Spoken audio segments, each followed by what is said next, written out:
Hello and welcome to a new episode of Speak of the Devils. I'm Sam St. Jean alongside Dom Fusco and Sam Glavin. We are here for a real exciting episode talking Super League, having on Erika Bloes and another exciting Dickinson related, debate going on in the final segment. So that should be fun.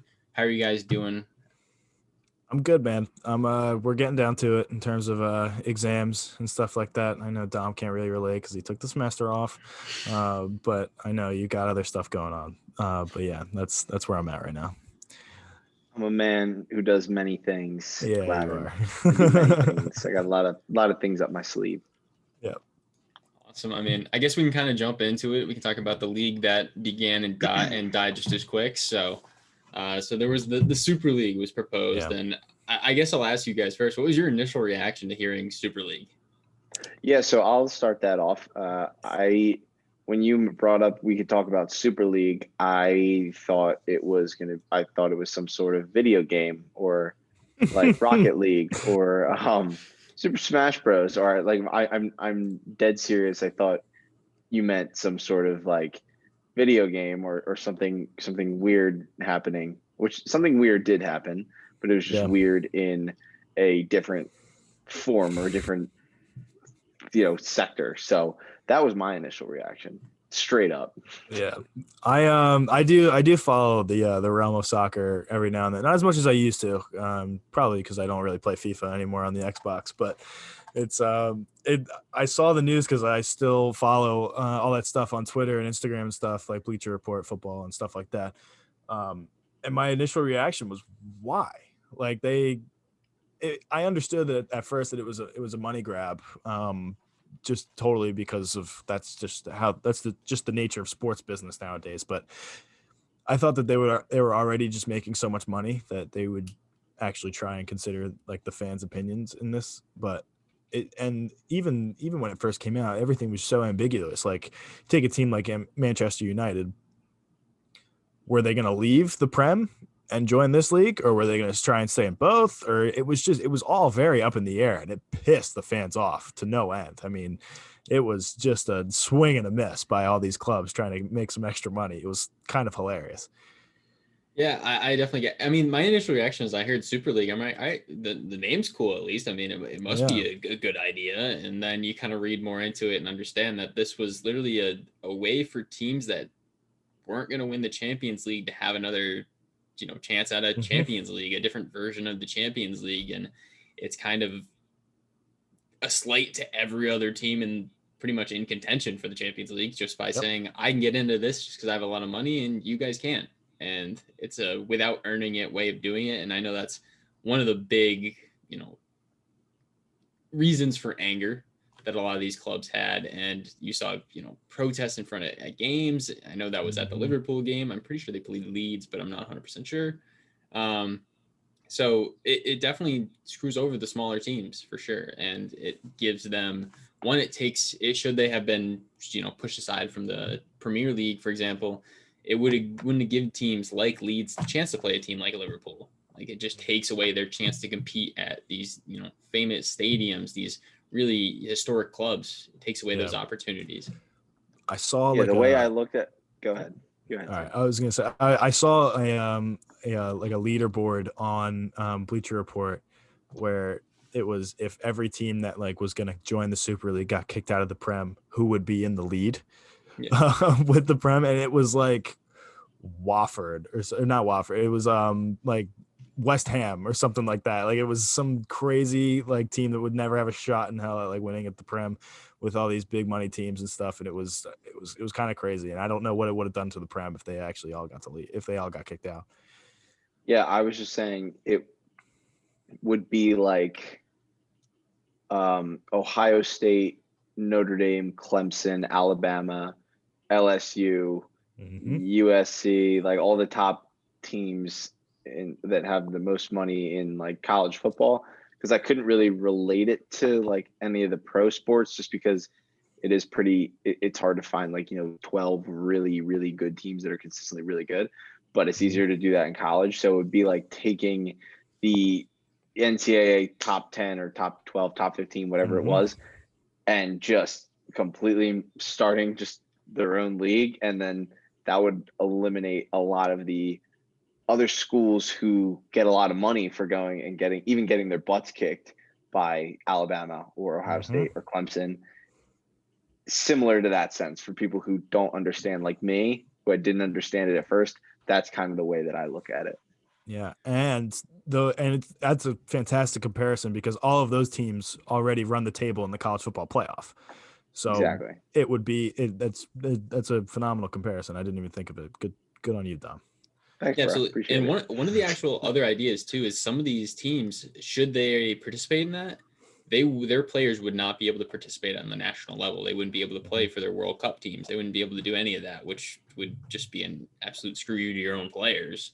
And it would preventing kill them the from World having- Cup. Yeah, it would Yeah, absolutely kill the World Cup. I mean, the U.S. might have a better chance. I mean, Yeah, that's actually true. But I mean, at least takes down a couple of the other countries a few notches. But it definitely wouldn't have been worth the price. And I think as someone who just started following soccer, like that would have really taken away my incentive to try and keep getting into it. Yeah, it would have killed soccer for you, and that's pretty much like what would have happened if I would have unfollowed like all the football or like the soccer stuff that I follow on Instagram and Twitter and be like, I don't need to see this anymore because all the best teams are playing each other all the time now. So yeah, it just would have been just an awful situation. I don't know if it's totally full. Is it totally folded now, Sammy? Well, so the first thing that happened that I saw, I believe it was, I want to say it was AC Milan that pulled out, and then it was pretty much all of the Premier League one after another. So I'm pretty sure they formally disbanded or at least postponed it. But there's, the Premier League teams, their fans were abundantly clear about how little they wanted to participate in this. So as far as I can tell, it's over. Okay, that's good. Yeah, I guess that'll do it for us. Our little soccer conversation that we don't really sneak into here very often. And we'll move on to our interview with Erika Bloes. Healthy, not boring. That's not just the motto of Grazery, but is also their promise to you. Visit Grazery today and indulge on fresh Mediterranean-inspired salads, sandwiches, and soups, among other great options on a menu that serves both breakfast and lunch. Eat in or take out, no reservation needed here. So hurry on down to 156 West High Street, just yards from campus, and enjoy a fresh and feel healthy meal today. Welcome back for segment number 2. Here to welcome on women's lacrosse's very own Erika Bloes. And the exciting thing is she was actually in a conversation with Dom early on about trying to come on the podcast. So we finally get to make that happen. Very excited to finally have you on. And we'll just have you, I think you're also the first women's lacrosse player we've had on. So very exciting milestones for the podcast. And so I guess we'll start. Just how's it going? And we'll jump into questions. Honored to be here. Thanks for having me, guys. Absolutely. I guess we'll start first with the milestone you hit yesterday, reaching 100 Fruto goals. I guess what was the moment like, and I guess how did that journey, finally sum up for you? Yeah, definitely. It coming into the season, I knew that it was in reach, and we've had, I think it was four games. I knew it was coming up. I couldn't have done it obviously without my teammates. We've been working really hard as an attacking system to kind of get just work cohesively and work out the kinks together.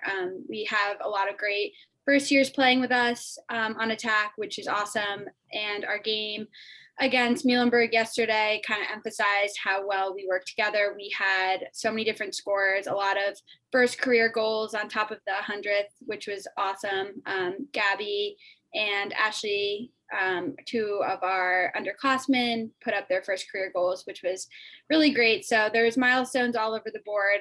Lori Travellini also with her 100th ground ball in our Saturday game. So there's a lot to celebrate for our team. Yeah. So I was going to ask you about the last 2 games that you guys played, but you kind of gave me that. So I'll just ask you, how do you feel like the season is going so far? Are there ups or are there downs going on thus far? Can you tell me a little bit about that? Of course. Starting off with McDaniel, we kind of think of it almost as a little bit of a scrimmage. We were coming off only 2 practices playing together as a team because of the resocialization period. So we came into McDaniel, obviously, with a brand new team, to say the least. We hadn't played together for an entire year, but we were really excited to hit the ground running. We knew we had a lot to work on. And I think in the last couple of games, those were huge wins for us. It was really exciting to see everything kind of put into play. We finally were working together as an entire team. It wasn't just defense kind of holding the fort down for us, and putting a full 60 minutes together was just a really great feeling. So really excited to come out on top by 10 goals and more, both against Muhlenberg and Ursinus. So I'll shift gears a little bit. Besides nagging me to come on the podcast for the past couple of months, what kind of things did you do in preparation for the season? Your time away from campus, how was your time spent? Yeah, definitely. As a captain, I think it's been really challenging trying to keep the camaraderie up there, and to make sure that the relationships off the field are still there. It's easy for our team to do because we're all, a family, but it's been hard being away from one another in different states and different time zones. But once we got back to school, it felt like we never really left. We hit the ground running and have been working really, really hard. Dom, what was your question again? Sorry. No, I just asked what kind of things, you did in preparation for the season. Okay. Some things that you did, all that off the field internships, like anything you might have done outside of lacrosse, or basically whatever you did outside of Dickinson. Yeah. A lot of us have been working off campus.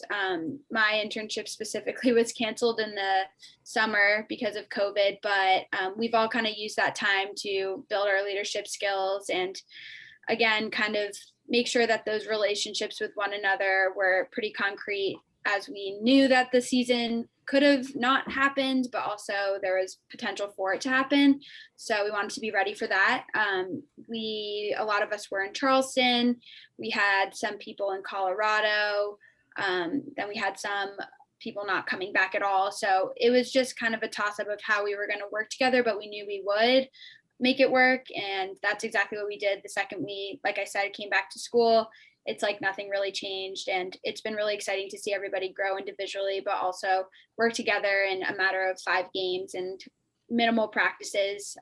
I think we look so good, and we have such a talented freshman class. So it's been really exciting to see them step up to the plate and work well with the seniors and the juniors. The sophomores also have done a phenomenal job being leaders while the upperclassmen weren't on campus. So preparation has kind of been sporadic, but it's all paying off, and we've really seen that in our last 2 games, which is great. Awesome. I guess I'll ask now, what your initial reaction was to finding out you were going to have a senior season. Definitely shocking. While we, like I said, have been preparing as seniors, it was hard a little bit to stay motivated.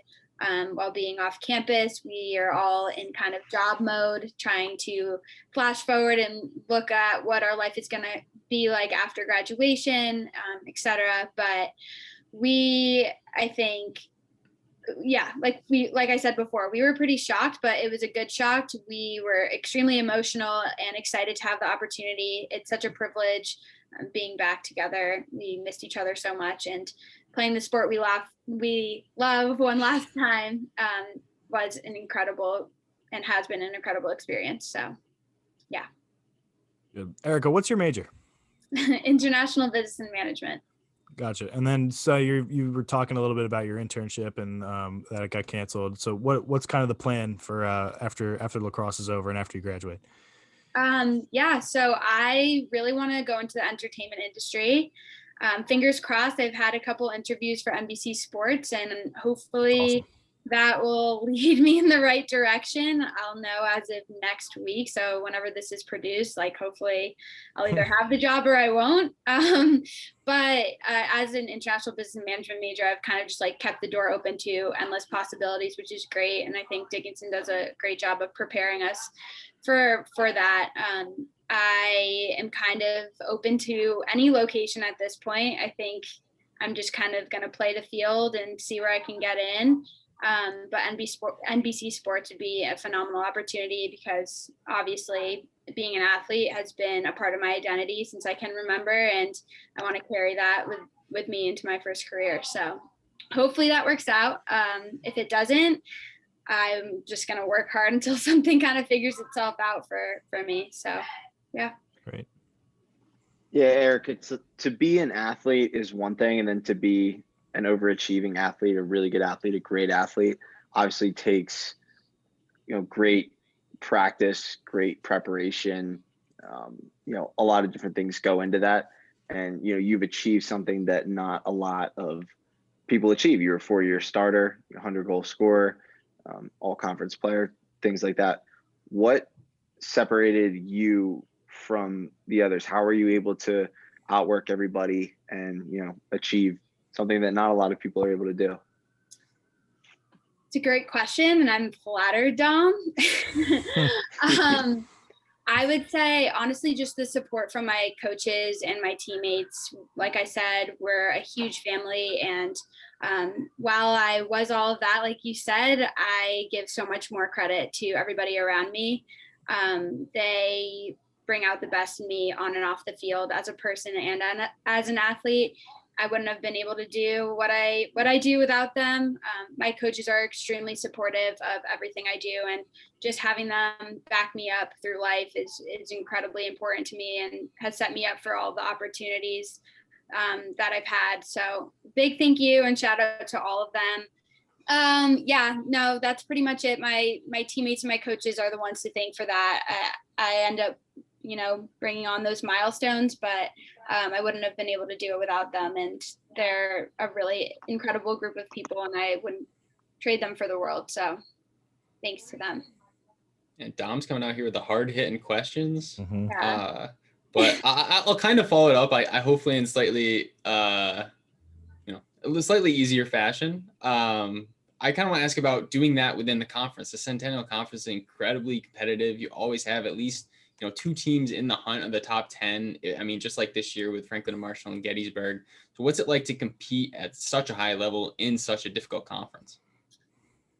So the Centennial Conference definitely resembles what my high school conference was like. The FCIAC, I played for Greenwich High School, and the 2 teams that were always amazing were New Canaan and Darien. So I've always played against really, really hard teams and had to play up to their level. Not that we are any less of a great lacrosse team than Gettysburg and FNM are, but they understand what it's like to be in the NCAA bracket every year and national champions. So a lot of people would be intimidated, but I think our team is really, really good at understanding their tendencies and scouting them really well. It's always a battle, and I think while we do not always come away with the win, which we haven't while I've been at Dickinson, it's great to see our team show up and really prove people wrong. We always put up a fight, like I said, especially in our most recent game against FNM, we were only down by 1 at the half, and that was our first time playing a really tough team as this new team struggling with not a lot of practice and new talent showing up. So I think that was a really proud moment for me. And having such a hard conference is just super inspiring and empowering. You see other conferences where you have 1-star team that beats every single team in their conference by 10 to 20. So I think it keeps us on our toes. It keeps us working really hard, and it has made us all really, really diligent, resilient students and athletes. Yeah, so you kind of segued perfectly into my next question. I was going to ask you, you guys know that you are competitive with teams like Gettysburg and FNM, and you were only down 3-2 to FNM at the half. So what's the key to success against FNM? What do you guys have to do to overcome that obstacle to beat them? Yeah, they're just a really gritty team. They know how to play in championship games against the best teams in the country. So I give a lot of credit to our coaches for providing us with film and scout and other resources to really help us, show them up and produce against them on the offensive end, but also our defense has done an incredible job defending some of the best attackers in the country, to say the least. And I think that game against F&M, that was scheduled because of a COVID instance with another team. And it kind of came out of the blue. And the fact that we were down by 1 at the half really showed how talented we are. And I think that was kind of the start of the climb and progressed us into those 2 big wins against Ursinus and Muhlenberg. But yeah, I would say a lot of the credit goes to our coaches for that. They give us the scout, and then we practice really, really hard. Our defense mimics their defense, and then our offense mimics their offense, to help prepare each other. And we just really get in the mindset that we're about to play a really good team, and we're a really good team. We know we're a really good team. We have confidence in one another, and that kind of just pushes us forward. Erika, when you look back at your time, either at Dickinson, either on the field or just as a student or in admissions, which I know you're involved in, or any of the other things that you did while at school, is there 1 or 2 singular moments or things that you're going to look back on when you leave Carlisle? There's definitely a lot. Like you said, I was a tour guide. I was a student interviewer as well. Being a part of admissions has been an amazing experience. That's like a family in itself. And Dom, I know you know that well. Michelle Fisher, shout out. She's the best. Unfortunately, I haven't been able to see her this year because of COVID, and I haven't been able to get over to admissions. But it's just a really inspiring group of people who are diverse and have incredible experience all over campus and also just in life, different perspectives. There's a squirrel in my vent, if you guys can't hear that. Oh my gosh. Anyway, so definitely looking back, admissions is going to carry, the experience I've had with admissions is going to carry with me into the real world for sure. And then otherwise, trying to think, just making the relationships I've made with professors like Professor Ritchie and Professor Riccio. They've done a phenomenal job preparing us for the real world, especially on the business side, just giving us great networking opportunities. It's really incredible how close-knit the student faculty relationships are. So I'm really appreciative of those, and I'm looking forward to talking to them as we move forward post-graduation and informing them of the decisions we make and the routes we go in life. So really thankful for those as well. Awesome. I mean, that's it for me. Do you guys have anything else? I'm all good. All right. Thank you very much for coming on, Erika. Really appreciate it. And good luck in your next game. Thank you for having me, Dom. Really appreciate it. I'll Venmo you later for having me on the show. Hey, no, I'm not taking any, nothing illegal going on here. Oh, I see. Okay. Thank you, guys. Thank you. Yep. Complex is something no coach or athlete wants to deal with, which is why every team aims to keep schemes and execution simple so success is easy to achieve. That's the game plan used by Grazery right here in Carlisle. Simple ingredients that are fresh, healthy, and above all, delicious. Healthy, not boring food that is not just good, but good for you. Made from only the healthiest and simplest ingredients. So come on in today and enjoy a great meal made simple at Grazery, located at 156 West High Street, Carlisle, Pennsylvania. All right, back here for the final segment. Thank you to Erika Bloes for coming on and taking the time to talk to us. But we got an exciting one. So last week, if you remember, we picked a coach that on campus that we thought that could compete at the D3 college level here at Dickinson. Now we're doing the reverse. We're picking an athlete on campus that we think could coach their team or another team, if that's also an option, on campus right now. So I guess I'm going to kick it to Dom first. I want to hear what he's got to say. I knew he had a couple options he was thinking about. Yeah, so I thought we were doing a top 5 for this, so I was struggling. I put a lot of effort into that, and I didn't even come up with 5. You can give your honorable mentions too, so it's fine. Yeah, I will.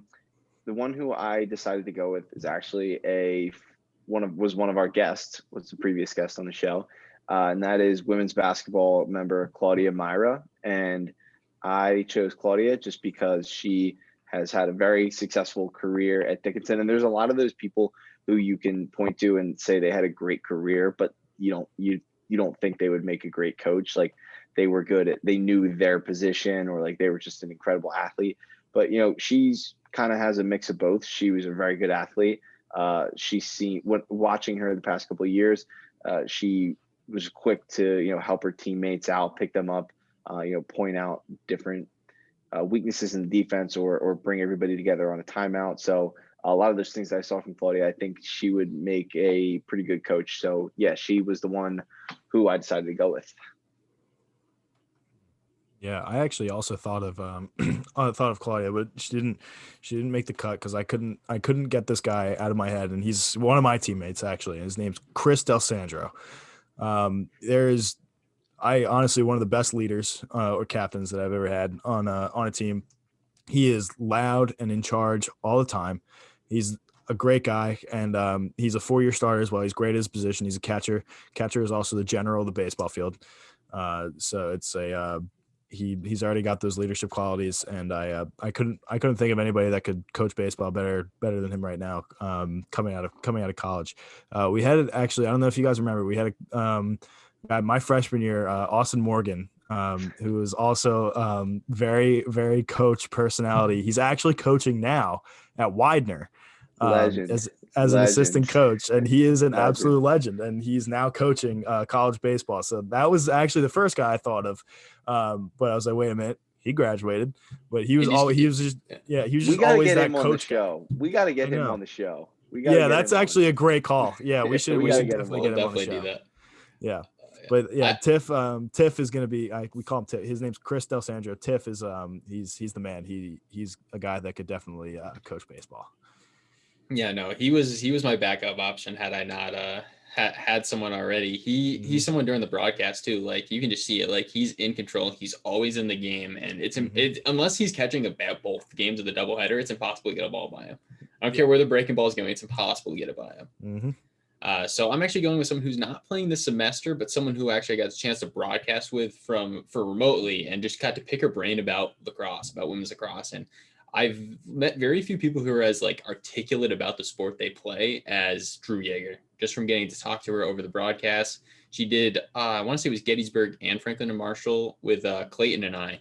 And she was just and she was watching it, don't get me, at 20 seconds behind, the action that was happening and trying to broadcast it. And she was able to, stay on top of it, give us good insight. And we would direct questions to her based on what we saw as she was catching up. But she was incredible, very articulate about what she's talking about. And I think she could definitely, coach women's lacrosse and possibly even men's lacrosse, because she knew enough about both and the differences between the sports. So definitely would have to go with her. That's cool. And so I'll give a quick honorable mention. My honorable mention is actually someone who graduated last year, who I played with for a couple years. Jordan Hollander, he graduated in last year, and him and I played the same position, so I learned a lot from him. And he was a guy who always knew what he was doing. He was always in the right position. He wasn't the greatest. He was a very good athlete, like really good athlete, but he wasn't the greatest athlete on the field. But he always knew where he was supposed to be, and he studied film and he studied the playbook, and he knew not only what he was doing, but he knew what the corner was doing, he knew what the safety was doing, he knew what the D end was doing, he knew what the other linebacker was doing, and he could call out plays before they were about to happen. So I think he's an assistant coach for a high school team now as well, but he was a guy who definitely could be a coach. Absolutely.